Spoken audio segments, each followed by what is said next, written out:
आपको दिल्ली कैंट से जुड़ी एक सच्ची हॉरर कहानी सुनाने जा रहा हूँ। मेरे साथ वीडियो में अंत तक बने रहिए क्योंकि ये एक ऐसे मासूम बच्चे की कहानी है जिसके साथ हुई दुर्घटना के बारे में जानकर आपकी आंखें नम हो जाएगी और आपके रोंगटे खड़े हो जाएंगे। राहुल नाम का एक गरीब लड़का जो कि दिल्ली में रहता था, उसे फ़िल्म देखने का काफ़ी ज़्यादा शौक़ था। वो बचपन में कोई भी फ़िल्म टीवी पे देखता, उसके मन में यही क्वेश्चन आता कि ना जाने वो दिन कब आएगा कि वो बड़े पर्दे पे फ़िल्म देखेगा। और फिर एक दिन उसकी ये ख्वाहिश पूरी हो गई। ये बात है सन 2010 की। 2010 में राहुल थोड़ा बड़ा हो चुका था। उसके पापा ने उसे कुछ पैसे दिए और कहा, जा बेटा तू थिएटर में फ़िल्म देखा। राहुल बहुत ज़्यादा खुश हुआ और अपनी दोस्त की गाड़ी ले निकल पड़ा। रात 9 बजे का था। राहुल ने पूरी फिल्म बहुत खुशी से देखी और पूरी फिल्म देखने के बाद जब वो लौट रहा था तो वो दिल्ली कैंट पहुंचा। दिल्ली कैंट का नाम तो आप सभी लोग जानते ही होंगे कि दिल्ली कैंट में एक ऐसी मनुष्य सड़क है जहां से गुजरने वाला हर एक व्यक्ति को एक भटकती हुई आत्मा रोकती है, लिफ्ट मांगती है और अगर आपने उसे लिफ्ट ना दी तो वो आपका पीछा करती है और उसके शरीर में से जान निकाल देती है। लेकिन राहुल किस्मत वाला था। राहुल तकरीबन 12 बजे उस रास्ते पहुंचा। फिल्म देखते समय उसको काफ़ी ज़्यादा देर हो चुकी थी और रास्ता सुनसान था। 12 बज रहे थे। अचानक से बाइक की थोड़ी सी रोशनी से उसे दिखाई पड़ा कि सामने कोई व्यक्ति खड़ा है और उसका रास्ता रोकने की कोशिश कर रहा है और उस व्यक्ति ने सफ़ेद लिबास पहना हुआ है। राहुल ने थोड़ा और आगे बढ़ा और उसने देखा कि उस व्यक्ति के हाथ में एक मरी हुई बिल्ली है। राहुल बहुत ज़्यादा घबरा गया, हड़बड़ाने लगा और हड़बड़ाहट में उसने अपनी बाइक गिरा दी। लेकिन हिम्मत कर वो दोबारा उठा, हनुमान चालीसा का पाठ पढ़ने लगा। जैसे ही वो उठा, आगे बढ़ा, उसे लगा कि शैतान उसकी तरफ आ रहा है, बड़ा चला आ रहा है। उसने अपनी दोनों आंखें कस के बंद कर ली और हनुमान चालीसा का पाठ काफ़ी ज़ोर से पढ़ने लग गया और गाड़ी पे बैठा और स्पीड में गाड़ी आगे बढ़ा दी। तकरीबन 200 मीटर दूर आगे जाके उसे एक औरत दिखाई पड़ी। वो औरत रोती बिलखती हुई उसके पास आई।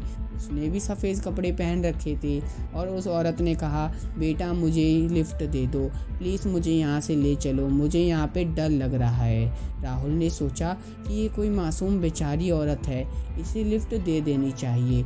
राहुल ने उसे कहा, आप मेरी पीछे वाली सीट पर बैठ जाओ। उसके मन में थोड़ा सा तो डर था ही क्योंकि उसने कुछ देर पहले ही एक खौफनाक चेहरा जो देखा था, वो भी मरी हुई बिल्ली के साथ। राहुल के मन में बजरंगबली का नाम लगातार चल ही रहा था। लेकिन अचानक से उसकी नज़र साइड मिरर पर पड़ी। उसने देखा कि मिरर में तो कोई दिखाई ही नहीं दे रहा।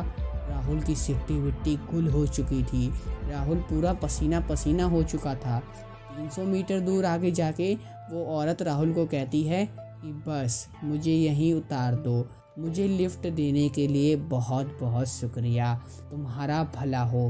राहुल पसीना पसीना हो चुका था, कपकपा रहा था।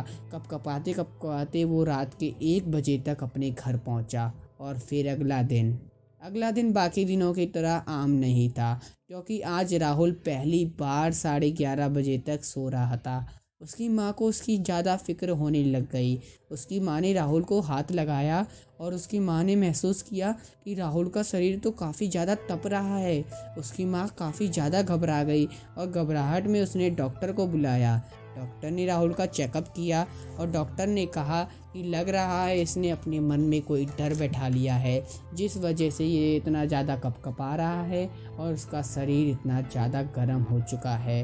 और राहुल कई दिनों तक काफ़ी ज़्यादा ऐसे ही दिखाई देने लगा, कपकपाता घबराता हुआ। राहुल का वज़न 15 किलो कम हो चुका था।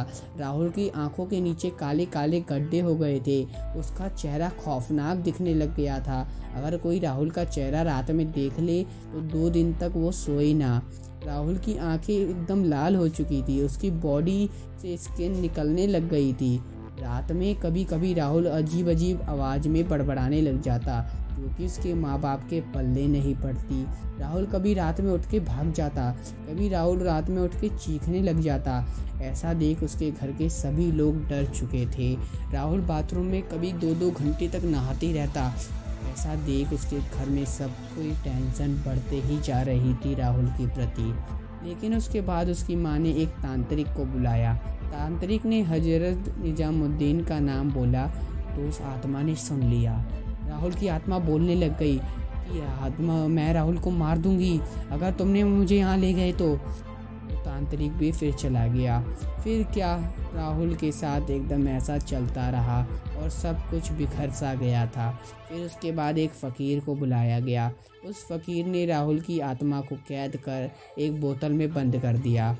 और राहुल ने उस दिन के बाद कभी भी कोई फिल्म नहीं देखी। राहुल ऐसा ही शांत रहने लग गया।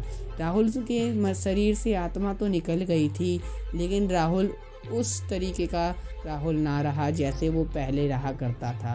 आपको राहुल की कहानी के बारे में जान के कैसा लगा हमें कमेंट सेक्शन में ज़रूर बताइएगा। और आप अभी तक हमारे साथ बने हुए हैं तो वीडियो को ज़रूर लाइक करिएगा और ज़्यादा से ज़्यादा शेयर करिएगा। और दिल्ली कैंट के बारे में अगर आप नहीं जानते और आपको किसी को बताना है तो आप इसको ये वीडियो ज़रूर शेयर करिएगा। धन्यवाद।